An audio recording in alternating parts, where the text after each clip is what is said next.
അസ്സലാമലൈക്കും. നോമ്പൊക്കെയല്ലേ, നമുക്കൊരു സ്നാക്സ് ഉണ്ടാക്കി നോക്കിയാലോ, ഇഫ്താറൊക്കെ ആയിട്ട്. അപ്പോൾ ഞാനിതാ മുട്ടോണ്ടാണ് കേട്ടോ ഇങ്ങനൊരു സ്നാക്സ് ഉണ്ടാക്കിയിട്ടുള്ളത്. അപ്പോൾ വീഡിയോയിലോട്ട് കടക്കുന്നതിന് മുന്നേ എൻ്റെ വീഡിയോ ആദ്യമായിട്ട് കാണുന്നവർ ഒന്ന് ലൈക്ക് ചെയ്യുക, ഷെയർ ചെയ്യുക, സബ്സ്ക്രൈബ് ചെയ്യണേ.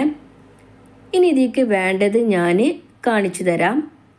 ഞാനിതൊരു ബൗൾ എടുത്തിട്ടുണ്ട്. ഇതിലേക്ക് ഒരു അരക്കപ്പ് കടലമാവും അരക്കപ്പ് മൈദാമാവും ലേശം കുരുമുളകിൻ്റെ പൗഡറും പാകത്തിന് ഉപ്പും മഞ്ഞൾപ്പൊടിയും എരിവിന് ആവശ്യമുള്ളവർക്ക് മുളക് പൊടിയും കൂടി ചേർത്ത് കൊടുക്കുക കേട്ടോ. വെള്ളവും ചേർത്ത് നമുക്കൊന്നങ്ങോട്ട് കുഴച്ചെടുക്കാം.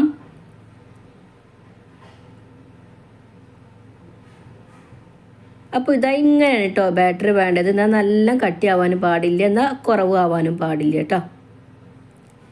ഇനി നമുക്ക് ഇതിലേക്ക് ചമ്മന്തി വേണം കേട്ടോ. അപ്പോൾ അത് ഞാനതോടെ തേങ്ങ ചിരകി എടുത്തിട്ടുണ്ട്. ഇനി ഇതിലേക്ക് ഒരു പച്ചമുളകും 2 ചെറിയ ഉള്ളിയും ഒരു ഇഞ്ചി കഷ്ണവും പാകത്തിന് ഉപ്പിട്ടിട്ട് നമുക്കൊന്നങ്ങണ്ട് ചമ്മന്തി ഉണ്ടാക്കാം. ഇനി ഇതിലേക്ക് 4 മുട്ട വേണം. നമുക്ക് ആവശ്യത്തിനനുസരിച്ച് മുട്ട എടുക്കാം കേട്ടോ.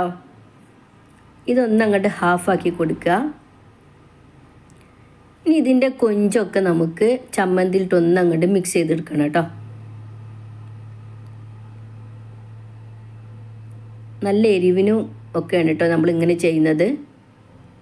എരിവിനനുസരിച്ച് നമുക്ക് ചമ്മന്തിയിൽ പച്ചമുളകിൻ്റെ അളവ് കൂട്ടി കൊടുക്കുക കേട്ടോ. ഇനി ഇതാ മുട്ടൻ്റെ ഉള്ളിലൊക്കെ ഇതങ്ങോട്ട് ഫില്ല് ചെയ്ത് കൊടുക്കുക. ഈ ചമ്മന്തിപ്പൊടിയൊക്കെ ഒന്നാണ് ഫില്ല് ചെയ്ത് കൊടുക്കുക കേട്ടോ. വീഡിയോയിൽ കാണുന്നത് പോലെ ചെയ്യുക.